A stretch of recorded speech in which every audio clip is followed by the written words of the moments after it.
Hello dear students, welcome to my channel. आप सभी को राधे राधे, जय श्री कृष्ण। बेटा, आज आपकी एडग्रेड अभ्यास पुस्तिका विज्ञान कक्षा 7 की क्लास होने वाली है, क्लास नंबर 14। ठीक है, जिसमें हम अपना पाठ 7 करेंगे, जंतुओं और पादपों में परिवहन। तो बेटा, ये हमारा पार्ट 2 रहेगा। पार्ट 1 में क्लास नंबर 13 में करवा चुकी हूँ, जिसमें मैंने अतु लघु तक प्रश्नोत्तर करवाए थे। आज क्लास 14 में हम दीर्घ और लघु प्रश्नों को करेंगे। ये आपकी नई किताब है। सब बच्चे फटाफट से चैनल को सब्सक्राइब कर लें और मेरे साथ साथ अपने प्रश्नों को हल करें। किताब तो आप पढ़ ही चुके होंगे जब आपने क्लास नंबर 13 देख ली है। तो किताब पढ़ना ज़रूरी होता है, मैं आपको ये बार बार कहती हूँ।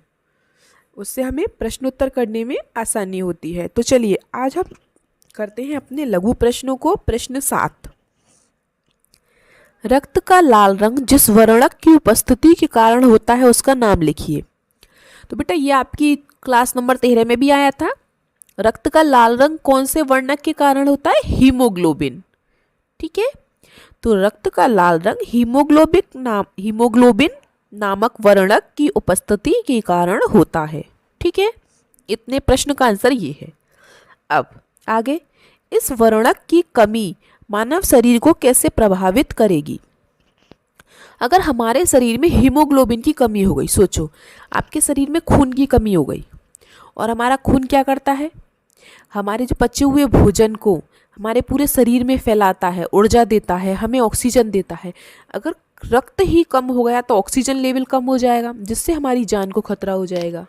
ठीक है, तो इसमें भी मैंने वही लिखा है, इस वर्णक की कमी से शरीर की सभी कोशिकाओं को कुशलतापूर्वक ऑक्सीजन प्रदान करना कठिन हो जाता है।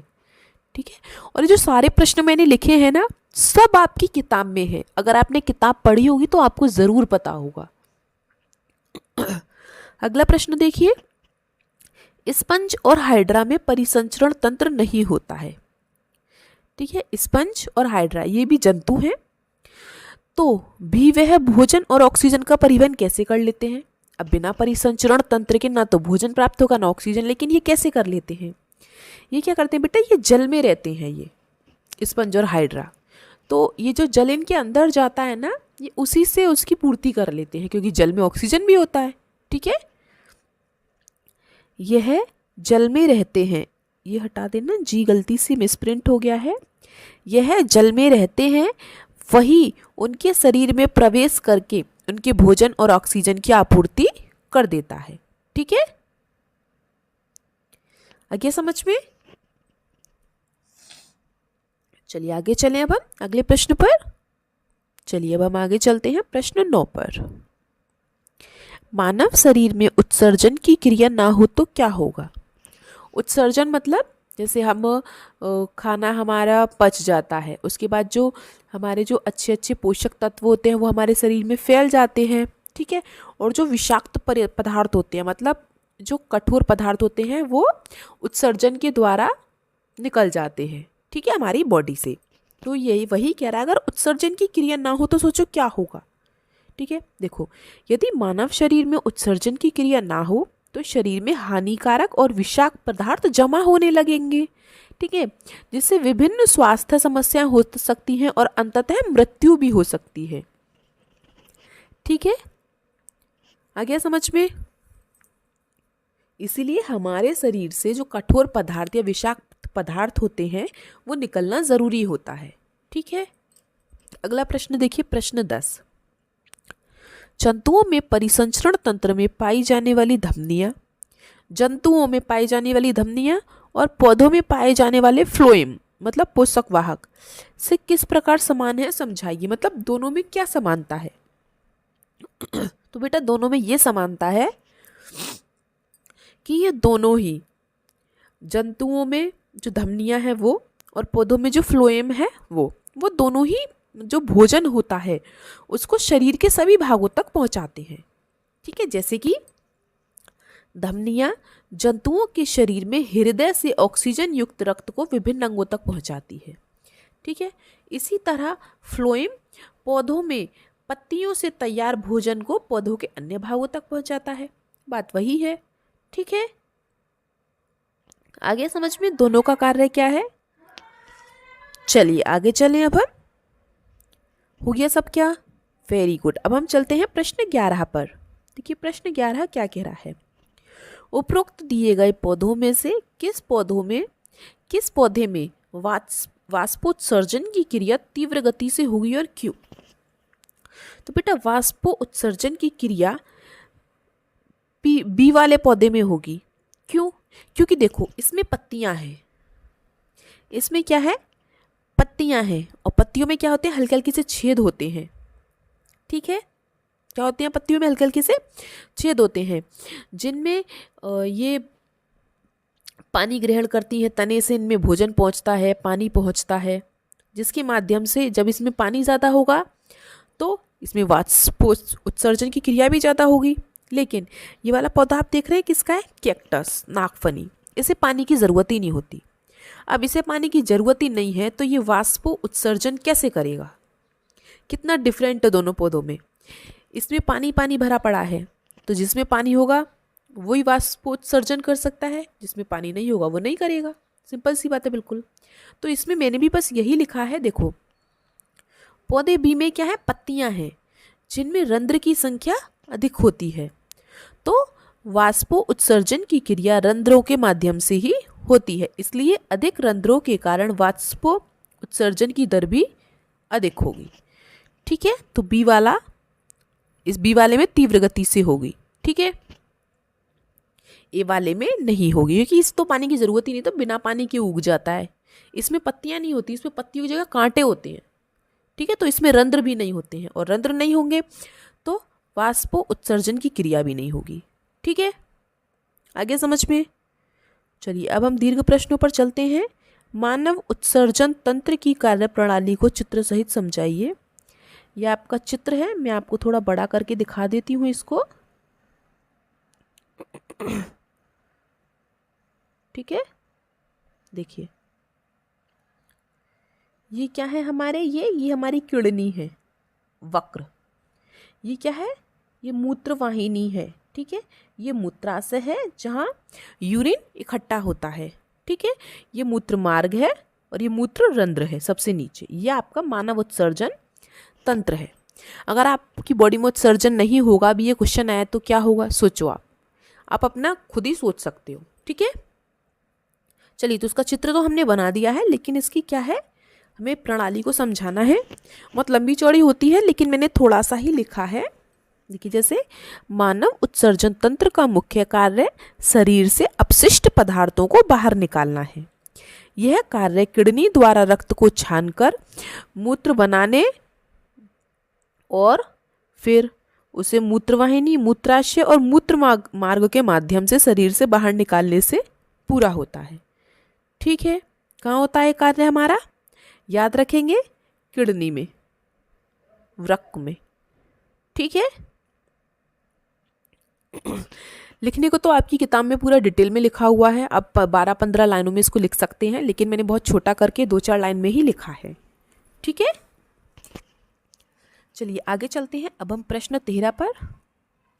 मानव शरीर में ऐसा कौन सा अंग है जो जीवन पर्यंत बिना रुके रक्त को पंप करने का कार्य करता है? उसकी क्रियाविधि समझाइए।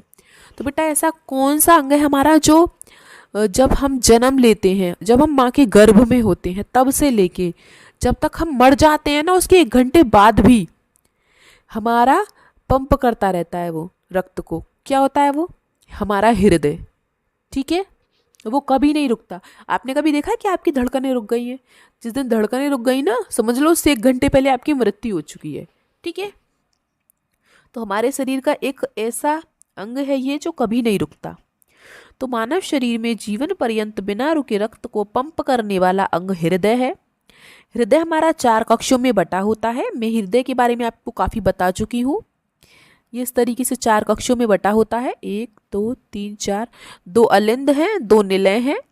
ठीक है, ऊपरी 2 कक्ष अलिंद कहलाते हैं। ये ऊपर के दोनों कक्ष आपके अलिंद हैं, और नीचे के आपके दोनों कक्ष निलय कहलाते हैं। ये क्या कार्य करते हैं? यह परिसंचरण चक्रों के माध्यम से रक्त को पूरे शरीर में प्रसारित करता है। ठीक है, जैसे कि ये आपका हृदय मान लीजिए। ठीक है, ये दोनों ऊपर के कक्ष जो हैं ये क्या है? अलिंद। दोनों, दायां अलिंद बायां अलिंद, और नीचे के दोनों क्या है, ये निलय, दायां निलय बायां निलय।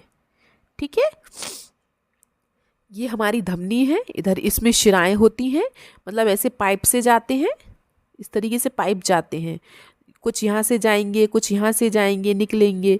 तो जो धमनी होती है उनमें शुद्ध रक्त बहता है और जो शिराएं होती हैं उनमें अशुद्ध रक्त बहता है। मतलब शिराएं क्या करती हैं, हमारी बॉडी से अशुद्ध रक्त को लेके आती हैं हमारे हृदय में, हृदय उसको पंप करता है, किडनी में जाता है, ऑक्सीजन मिलती है उसको, वहाँ से शुद्ध हो जाता है, शुद्ध होकर वो फिर हमारी धमनियों में से निकलता है रक्त और पूरे शरीर में बहने लगता है शुद्ध रक्त, मतलब ऑक्सीजन वाला। ठीक है, आगे चले प्रश्न 14 पर। पौधों में पदार्थ के परिवहन में जाइलम व फ्लोएम की भूमिका। जाइलम आपका पार्ट 1 में भी आया था और फ्लोएम तो अभी इसमें भी आया है। तो दोनों का क्या काम है बेटा, जाइलम क्या करता है, चैनलों मतलब नलियों का सतत जाल बनाता है। जाल लिखे बेटा, यहाँ पे जल लिख दिया है मैंने, गलती से मिसप्रिंट हो गया है। जाल बनाता है जो मूलों को तने और शाखाओं के माध्यम से पत्तियों से जोड़ता है और इस प्रकार बना तंत्र पूरे पादप में जल का परिवहन करता है।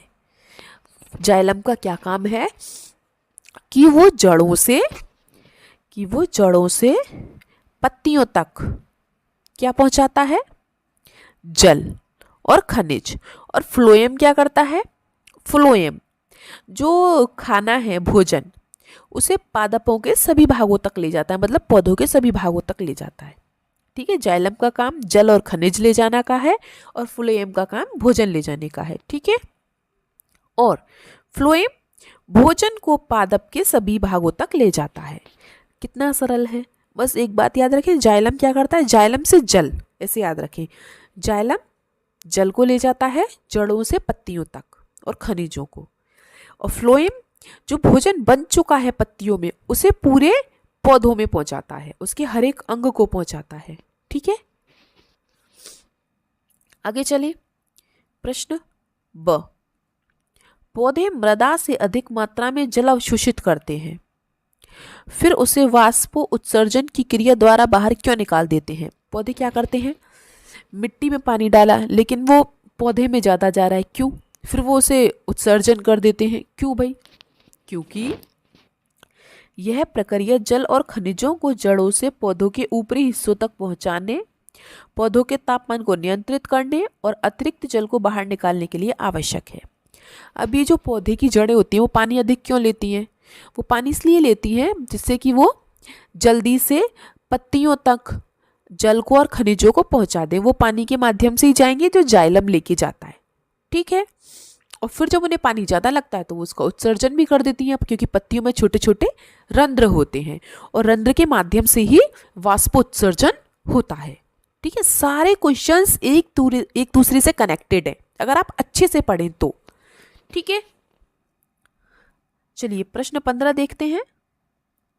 परिसंचरण तंत्र की व्यवस्था का वर्णन कीजिए। परिसंचरण तंत्र, पहले मैं आपको चित्र दिखा देती हूँ परिसंचरण तंत्र कैसा है। ये रहा, ये भी आपकी किताब में ही है, देखिए ये हमारे फेफड़े हैं, फेफड़े का होता है हमारे सीने में। ठीक है, उसके बाद हमारा हृदय ये रहा। ठीक है, ये फुफ्फुस सिरा, फुफ्फुस धमनी, ये हमारी शिराएं जाती हैं, इधर से हमारी धमनी जाती हैं। ये यहाँ केशिकाएं बनी हुई हैं जो हमारे खून को इधर उधर करती हैं, मतलब इस वाली, मैं सिंपल भाषा में समझाऊं तो इस वाली नस में भी जाना है, इसमें भी नस में जाना है। ठीक है, उन्हें हम नस ना बोल के धमनी और शिराएं बोलते हैं, केशिकाएं बोलते हैं। ठीक है बेटा, तो ये परिसंचरण तंत्र की व्यवस्था का चित्र है जो मैंने आपकी किताब से ही लिया है। इसका हम व्यवस्था का चित्रण कर देते हैं, वर्णन कर देते हैं। जैसे परिसंचरण तंत्र एक जैविक प्रणाली है जो हृदय, रक्त वाहिकाओं और रक्त से मिलकर बनी होती है। यह शरीर में आवश्यक पदार्थों का परिवहन और अपशिष्ट पदार्थों का निष्कासन सुनिश्चित करती है। हृदय एक पंप के रूप में कार्य करता है, रक्त वाहिकाएं परिवहन मार्ग प्रदान करती हैं और रक्त परिवहन का माध्यम है। ठीक है, समझ में आ गया परिसंचरण तंत्र की व्यवस्था। आगे चलें, चलिए आगे चलते हैं। अब हम, क्लास तो खत्म हो चुकी है, कुछ प्रोजेक्ट है आपके, यहाँ पे स्टेथोस्कोप के मॉडल का चित्र बनाना है, ये आपकी मैंने किताब में से ही लगाया है। ठीक है, इसे चेस्ट पर लगाते हैं, ये एक नली होती है और ये मतलब कानों से आप इसे सुन सकते हैं। प्रोजेक्ट 2 में देखिए क्या कह रहा है। आपने देखा होगा कि किसी व्यक्ति के सीने में अचानक तेज दर्द हो रहा है, सीने में। ठीक है, तो अपने साथियों से चर्चा कीजिए, निष्कर्ष निकाल कर लिखिए उसे क्या करना चाहिए। तो बेटा उसे किस अंग के डॉक्टर के पास जाना चाहिए? अगर सीने में दर्द है तो हृदय रोग विशेषज्ञ के पास जाना चाहिए। जांच बेटा काफ़ी सारी होती हैं, वो कंडीशन के ऊपर है कि आपको कौन सी बीमारी है। ईसीजी है, टीएमटी है, रक्त की जांच है, ठीक है, इकोकार्डियोग्राम है, बहुत सारी जांच होती हैं ऐसी। और सावधानियाँ, हमें आराम करना चाहिए, तनाव नहीं लेना चाहिए और ज़्यादा भारी वजन वाला काम नहीं करना चाहिए, शारीरिक श्रम नहीं करना चाहिए। ठीक है, तो ये आप इसमें कर सकते हैं। तो आपकी पूरी क्लास ख़त्म हो चुकी है और आपका ये पार्ट 7 भी कंप्लीट हो चुका है। अगर आप बेटा आपको अभी भी किसी भी प्रश्न में कोई परेशानी होती है तो कमेंट बॉक्स आप लोगों के लिए ही है, आप कमेंट बॉक्स में पूछ सकते हैं। ठीक है, और एक बार जाने से पहले हाइप ज़रूर कर दें वीडियो को। वीडियो अच्छी लगी हो तो लाइक शेयर सब्सक्राइब ज़रूर करें। मिलते हैं हम आपसे अगली क्लास में, तब तक के लिए आपका दिन शुभ हो। Have a nice day and thank you.